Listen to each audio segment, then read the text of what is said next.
The CEO asked. Why did you let him go? Didn't you see the contract? The CEO's son responded, wait, what? I will make him regret it. I strongly dislike your behavior. You must choose between being terminated or demoted. I was stunned when the executive vice president, Chris, spoke to me in that manner. Tomorrow is the final stage of the business deal, and he suddenly demanded to take over my role as the lead negotiator. I never anticipated such an emotional outburst from him. What's the problem? This is your fault. You're being punished for outperforming me. Chris, who was the same age as me, just couldn't handle my success. I have no desire to work for a company where my superiors steal my accomplishments. I'm resigning. I'll leave tomorrow's negotiation to you, Executive Vice President. With that, I quickly exited the conference room just before the negotiation. President John appeared puzzled as his son Chris proudly declared he would handle it himself. What do you mean? Mark was supposed to manage this matter. I fired him yesterday, Chris said proudly, causing his father to glare at him. Why did you fire him? Didn't you review the negotiation materials? Frantically flipping through the documents, Chris found a critical sentence he had overlooked, and his face turned pale. My name is Mark, a 43-year-old employee. I've actually switched jobs 3 times already, but it wasn't due to layoffs or a company's closure. The real reason is a bit complicated, so I often said it was for career progression. During my 4th interview, most employers accepted this explanation without issue. However, one person, Vice President David, saw through my statement. No, that's not the case, he said. You don't seem like the type to change jobs solely for career advancement, and if that were the reason, you'd be aiming higher. Our company and your previous one are similar in size, just dealing with different products. What's the real motivation behind your job changes? Realizing honesty was the best approach, I shrugged and shared the true reason with him. David listened intently, considering my explanation. I understand your reasoning and why you concealed it.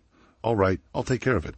With a sly grin, David concluded the interview, leaving me uncertain if I had met the requirements. I anxiously waited a couple of days, and when the notification arrived, I was stunned. It stated that they wanted to hire me as a sales manager. What does this mean? I applied for a supervisory position in the sales department. Panicked, I called to clarify if there was a mistake. David laughed heartily. The current sales manager is about to retire. Given your background, Mark, there's no issue with you taking his place. Furthermore, a manager's role is to lead, not to be led. You understand what I mean, right? Comprehending David's reasoning, I gratefully accepted the job offer. The workplace I joined was not at all uncomfortable. I found it peculiar that there were few employees my age, but interacting with the younger staff was refreshing. Even though I entered with a managerial status, I anticipated facing challenges with the transition, but there were no issues whatsoever. My younger leadership style was preferred by my team, who valued my openness to new ideas. However, one individual, EV Chris, took issue with my approach when I started giving orders after the previous sales manager's retirement. Chris openly criticized me, insisting that I should have sought his instructions before submitting the monthly business negotiation reports to the executive meeting. The other executives were puzzled by Chris's complaint, and I had no choice but to ask him directly what instructions he was referring to. Feeling frustrated, Chris unleashed a barrage of complaints towards me. He warned, "You are new to the role, like an inexperienced driver. Before you make any decisions, check with me or the other executives first." Comparing my extensive experience to a rookie driver was quite a stretch. As I pondered how to respond, David skillfully intervened. David vouched for me, stating that my predecessor, EVP Chris, endorsed me. He also mentioned that the sales staff found me easier to work with. Now convinced, the other executives agreed, but President John remained dissatisfied. Chris faced reprimand for his outburst. John advised, talented people can't perform well if constantly second-guessed. Moving forward, he stated that the sales department would handle all negotiations. Mark understood and seemed ready to take on the responsibility. However, it appeared Chris was frustrated that David and John had backed me up, as he began causing minor disruptions across the department. How many times has this happened now? I wondered. I noticed a growing sense of frustration on my team's faces. Lately, it seemed like we were constantly facing small but persistent obstacles, samples for negotiations arriving late or promotional material going missing.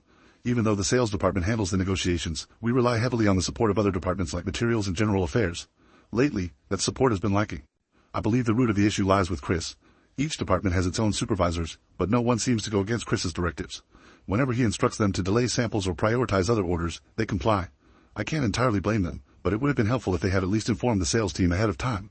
My team has been trying to work around these challenges using alternative samples or other solutions. However, we've now uncovered what appears to be deliberate sabotage that could jeopardize our negotiations. We had reserved a hotel room for a meeting, but the reservation was suddenly canceled. When we followed up with the hotel, they told us that someone from our company had canceled it. I have no doubt that Chris is behind this. Confronting Chris directly was the only way to address the sabotage and prevent further delays in the negotiations. Despite his denials, the evidence clearly pointed to his involvement in the last-minute hotel room cancellation.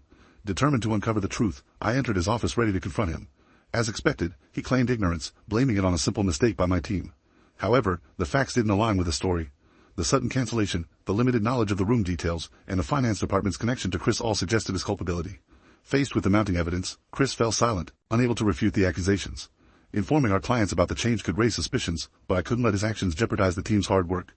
Resolving this issue was crucial to ensuring the success of the negotiations.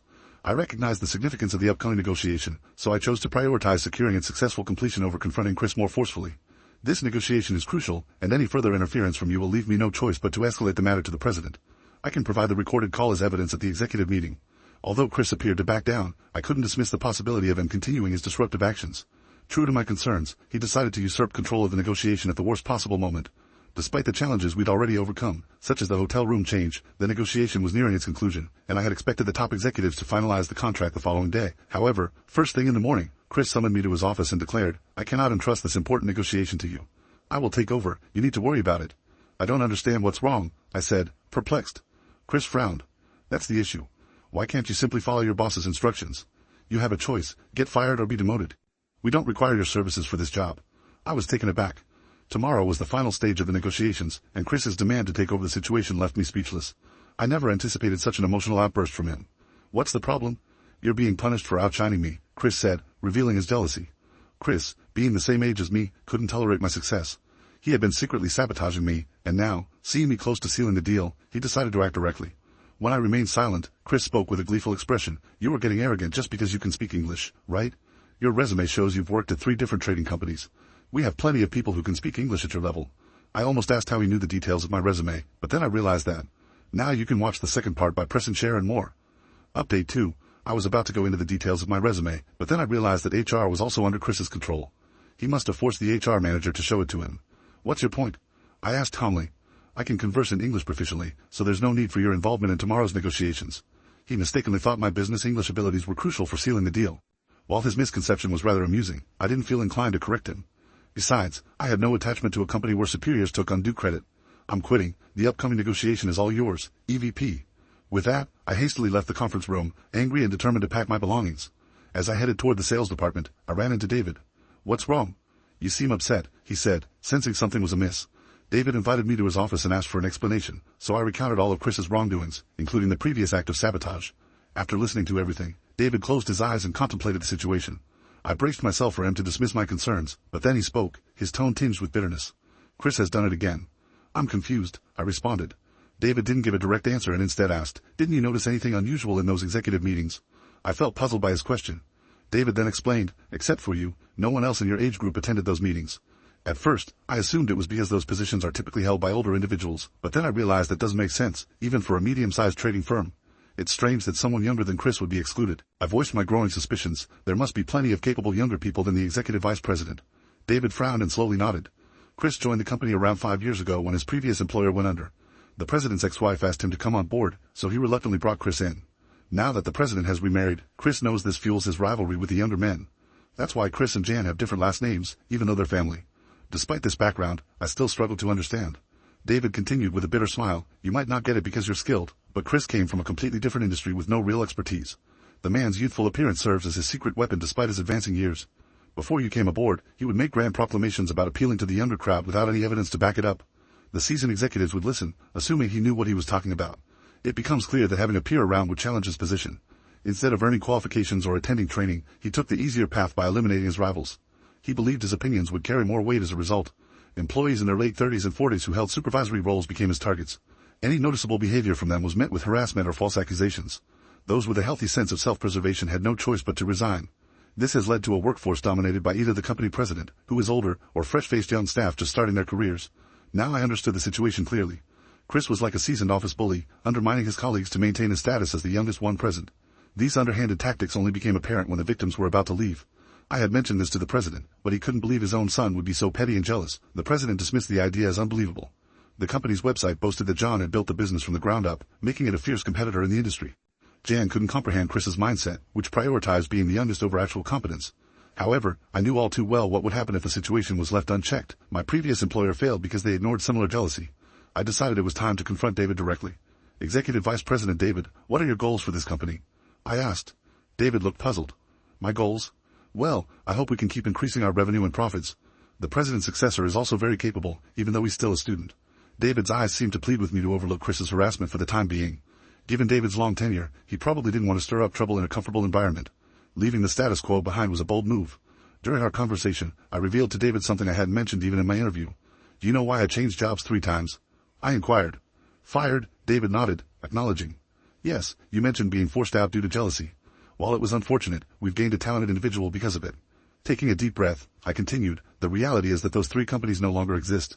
They've split, dissolved, or filed for bankruptcy. They're no longer operating. Surprise. David's expression shifted. That can't be. When we conducted a background check, those companies were still thriving. If you have any doubts, I encourage you to check their websites now, I suggested. David promptly pulled out a smartphone and began searching.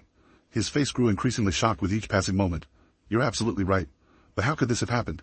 It's quite simple, I explained. The individuals who drove me out became more confident and repeated the same actions toward others. Imagine the consequences when that cycle continues. I spoke calmly yet firmly. A company cannot function without its people. If the people inside abandon it, the company cannot sustain itself. I continued to speak with David, whose expression had become serious. If this situation persists, the company will eventually face the same unfortunate outcome. Truthfully, Chris's harassment is minor compared to what I've endured in previous workplaces, but it's becoming a significant problem. Chris has pushed me to either lose my job or be demoted. If I resign, it would be a victory for Chris, and he's likely to repeat this behavior. The future outlook is not promising. Whether my words resonated with him or not, David fell silent for a moment before firmly nodding. I understand your perspective. I won't simply stand by and watch anymore. Sabotaging the company out of jealousy is no laughing matter. I felt relieved. With David on my side, we could take drastic measures if necessary. After consulting with him, I headed to HR with a lighter step to retrieve the resignation paperwork. Just before the negotiation, John appeared puzzled as Chris's son proudly declared he would handle it. What do you mean? This was supposed to be handled by Mark. I fired him yesterday, Chris's son stated proudly. John glared at him. It's fine, I can communicate in English as well. The only remaining step is to sign the contract. Here is a paraphrased version of the given text, maintaining the same length as the original. Why have you let him go? Didn't he review the negotiation documents? The top executives from the other company are arriving today. How will you manage without him? Chris, who thought it was just a formality, was stunned by John's outburst. He frantically flipped through the documents and discovered a crucial sentence he had overlooked. A look of concern spread across his face. An hour before the negotiation, I received a call. They already knew I wasn't there since the morning. The call meant Chris had been searching for a last-minute replacement, but of course, he hadn't found one. Despite John's constant reprimands, Chris still didn't understand. I answered the call with a faint yawn. What's the matter? I got the resignation paperwork from HR yesterday. I'll fill it out and send it in the next day or two, but I'm taking paid leave today, so I'm not coming in. You don't need to resign, just come to the hotel right now. Chris's desperate voice made me chuckle. Executive Vice President, isn't this quite different from what you said yesterday? Didn't you boast that you didn't need me? I didn't know the contract would be an error, Chris stammered. I could imagine Chris turning pale. He must have just realized the contract was an error, a fact clearly stated in the negotiation documents. If he had been involved from the start and reviewed the documents, he would have known this. Our new client was a top-tier company from the Middle East with a highly nationalistic CEO. Now you can watch the second part by pressing share and more.